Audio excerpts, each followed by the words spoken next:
Good morning. Happy Friday. Oh Lord, I've never been so happy for a Friday before. June 18th. Alright, Athaliah rules in Judah. 2 Kings 11, 1-3, which was 841 BC. When Athaliah, the mother of Ahaziah of Judah, learned that her son was dead, she began to destroy the rest of the royal family. But Ahaziah's sister, Jehoshaphat, the daughter of King Jehoram, took Ahaziah's infant son Joash and stole him away from among the rest of the king's children, who were about to be killed. She put Joash and his nurse in a bedroom, and they hid from Athaliah, so the child was not murdered. Joash remained hidden in the temple of the Lord for 6 years while Athaliah ruled over the land. Wow. 2 Chronicles 22, 10-12. When Athaliah, the mother of King Ahaziah of Judah, learned that her son was dead, she began to destroy the rest of Judah's royal family. But Ahaziah's sister Jehoshaphat, the daughter of King Jehoram, took Ahaziah's infant son Joash and stole him away from among the rest of the king's children, who were about to be killed. She put Joash and his nurse in a bedroom. In this way, Jehoshaphat, wife of Jehoiada, the priest and sister of Ahaziah, hid the child, so Athaliah could not murder him. Joash remained hidden in the temple of God for 6 years while Athaliah ruled over the land. That sounds like a movie. Revolt against Athaliah, 2 Kings 11, 4-12, which was 835 BC. In the 7th year of Athaliah's reign, Jehoiada the priest summoned the commanders, the Karaite mercenaries, and the palace guards to come to the temple of the Lord. He made a solemn pact with them and made them swear an oath of loyalty there in the Lord's temple. Then he showed them the king's son. Jehoiada told them, "This is what you must do. A third of you who are on duty on the Sabbath are to guard the royal palace itself. Another third of you are to stand guard at the Sur gate, and the final third must stand guard behind the palace guard. These 3 groups will all guard the palace. The other 2 units who are off duty on the Sabbath must stand guard for the king at the Lord's temple. Form a bodyguard around the king and keep your weapons in hand. Kill anyone who tries to break through. Stay with the king wherever he goes." So the commanders did everything as Jehoiada the priest ordered. The commanders took charge of the men reporting for duty that Sabbath, as well as those who were going off duty. They brought them all to Jehoiada the priest, and he supplied them with the spears and small shields that had once belonged to King David, and were stored in the temple of the Lord. The palace guards stationed themselves around the king with their weapons ready. They formed a line from the south side of the temple around the north side, and all around the altar. Then Jehoiada brought out Joash, the king's son, and placed the crown on his head, and presented him with a copy of God's laws. They anointed him and proclaimed him king, and everyone clapped their hands and shouted, "Long live the king." 2 Chronicles 23, 1-11. In the 7th year of Athaliah's reign, Jehoiada the priest decided to act. He summoned his courage and made a pact with 5 army commanders: Azariah, son of Jehoram; Ishmael, son of Jehohanan; Azariah, son of Obed; Maaseiah, son of Adaiah; and Elishaphat, son of Zichri. These men traveled secretly through Judah and summoned the Levites and clan leaders in all the towns to come to Jerusalem. They all gathered at the temple of God, where they made a solemn pact with Joash the king. Jehoiada said to them, "Here's the king's son. The time has come for him to reign. The Lord has promised that a descendant of David will be our king. This is what you must do. When the priests and Levites come on duty on the Sabbath, a third of you will serve as gatekeepers. Another third will go over to the royal palace, and a final third will be at the fountain gate. Everyone else stay in the courtyards of the Lord's temple. Remember, only the priests and Levites on duty may enter the temple of the Lord, for they are set apart as holy. The rest of the people must obey the Lord's instructions and stay outside. You Levites form a bodyguard around the king and keep your weapons in hand. Kill anyone who tries to enter the temple. Stay with the king wherever he goes." So the Levites and all the people of Judah did everything as Jehoiada the priest had ordered. The commanders took charge of the men reporting for duty that Sabbath, as well as those who were going off duty. Jehoiada the priest did not let anyone go home after their shift ended. Then Jehoiada supplied the commanders with spears and a large and the large and small shields that had once belonged to King David and were stored in the temple of God. He stationed all the people around the king with their weapons ready. They formed a line from the south side of the temple around to the north side and all around the altar. Then Jehoiada and his sons brought out Joash, the king's son, placed a crown on his head, and presented him with a copy of God's laws. They anointed him and proclaimed him king, and everyone shouted, "Long live the king." The death of Athaliah, 2 Kings 11:13-16, which was 835 BC. When Athaliah heard the noise made by the palace guards, and the people, she hurried to the Lord's temple to see what was happening. When she arrived, she saw the newly crowned king standing in his place of authority by the pillar. She saw the newly crowned king standing in his place of authority by the pillar, as was the custom at times of coronation. The commanders and trumpeters were surrounding him, and people from all over the land were rejoicing and blowing trumpets. When Athaliah saw this, she tore her clothes in despair and shouted, "Treason! Treason!" Then Jehoiada the priest ordered the commanders who were in charge of the troops, "Take her to the soldiers in front of the temple and kill anyone who tries to rescue her." For the priest had said, "She must not be killed in the temple of the Lord." So they seized her and led her out of the gate where the horses enter the palace grounds, and she was killed there. 2 Chronicles 23:12-15. When Athaliah heard the noise of the people running and shouts of praise to the king, she hurried to the Lord's temple to see what was happening. When she arrived, she saw the newly crowned king standing in his place of authority by the pillar at the temple entrance. The commanders and trumpeters were surrounding him, and people from all over the land were rejoicing and blowing trumpets. Singers with musical instruments were leading the people in great celebration. When Athaliah saw all of this, she tore her clothes in despair and shouted, "Treason! Treason!" Then Jehoiada the priest ordered the commanders who were in charge of the troops to take her to the soldiers in front of the temple and kill anyone who tries to rescue her. For the priest had said, "She must not be killed in the temple of the Lord." So they seized her and led her out of the entrance of the horse gate on the palace grounds and killed her there.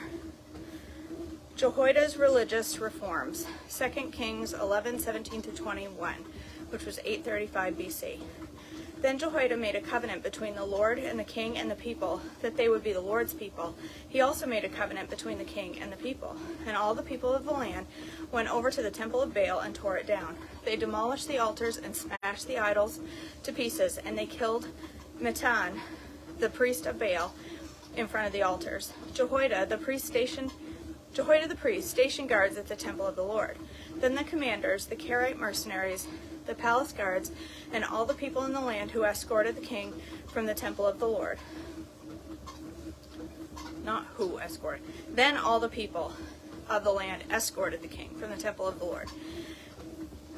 They went through the gate of the guards and into the palace, and the king took his seat on the royal throne. So all the people of the land rejoiced, and the city was peaceful, because Athaliah had been killed at the king's palace. Joash was 7 years old when he became king. 2 Chronicles 23:16-21. Then Jehoiada made a covenant between himself and the king and the people, that they would be the Lord's people. And all the people went over to the temple of Baal and tore it down. They demolished the altars and smashed the idols, and they killed Mattan, the priest of Baal, in front of the altars.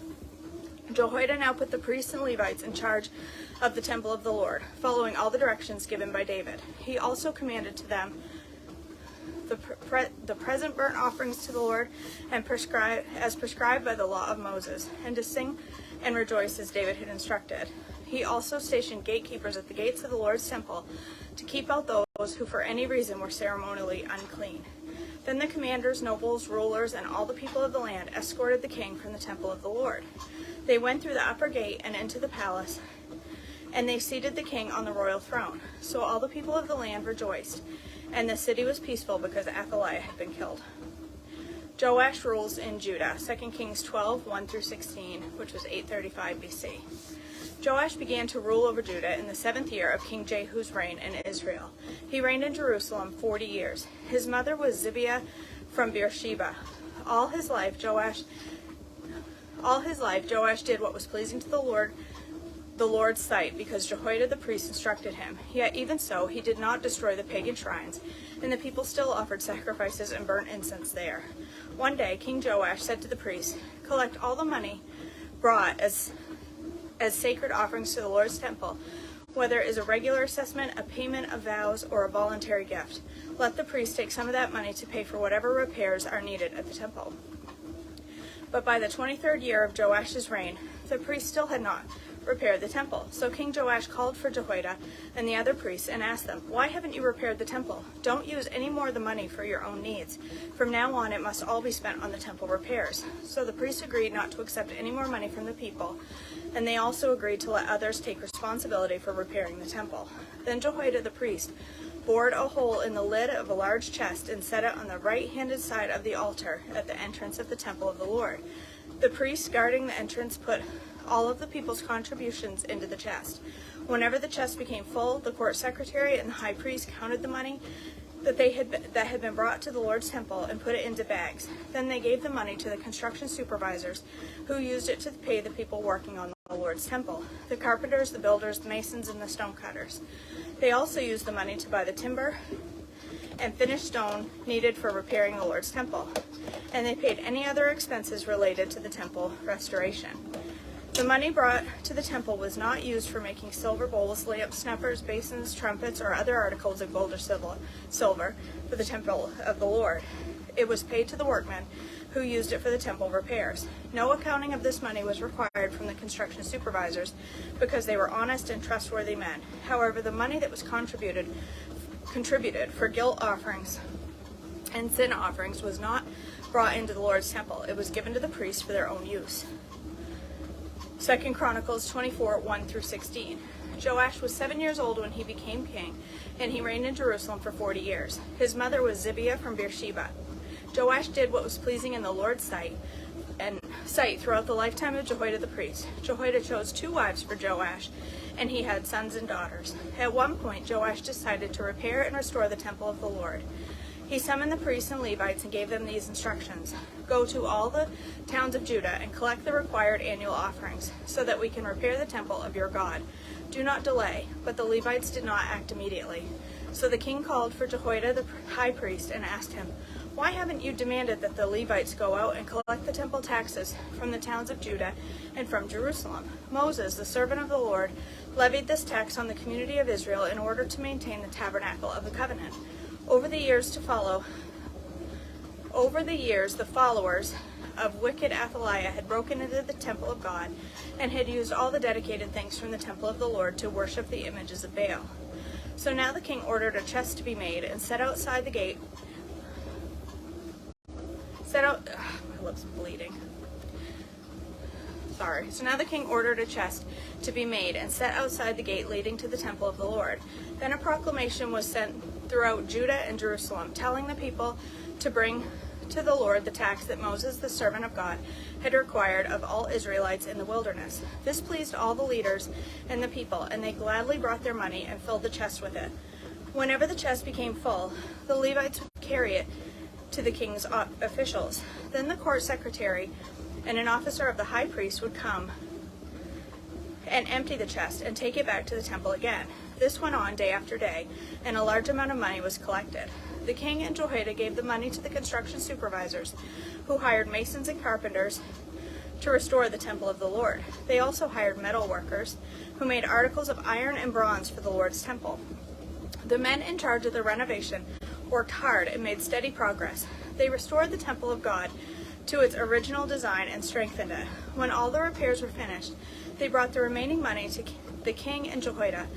It was used to make various articles for the temple of the Lord, articles for worship services, and for burnt offerings, including ladles and other articles made of gold and silver. And the burnt offerings were sacrificed continually in the temple of the Lord during the lifetime of Jehoiada the priest. Jehoiada lived to be a very old age, finally dying at 130. He was buried among the kings of the city of David because he had done so much good in Israel for God and his temple. Jehoiada's reforms were reversed. 2 Chronicles 24, 17-22.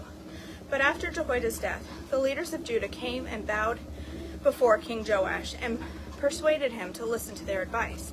They decided to abandon the temple of the Lord, the God of their ancestors, and worshipped Asherah poles and idols instead. What is wrong with these people? Because of this sin, divine anger fell on Judah and Jerusalem. Yet the Lord sent prophets to bring them back to him. The prophets warned them, but still the people would not listen. All the things God does for them, all the miraculous things, and they're out worshiping some pole that does nothing. It just stands there. Why? So confusing. Then the Spirit of God came upon Zechariah, the son of Jehoiada the priest. He stood before the people and said, "This is what God says. Why do you disobey the Lord's commands and keep yourselves from prospering? You have abandoned the Lord, and now he has abandoned you." Then the leaders plotted to kill Zechariah and King Joash, ordered that they stone him to death in the courtyard of the Lord's temple. That's how King Joash repaid Jehoiada for his loyalty, by killing his son. Zechariah's last words were, as he died, "May the Lord see what you are doing and avenge my death." The death of Jehu, 2 Kings 10:32 through 36, which is 814 BC. But about the time the Lord began to cut down the size of Israel's territory,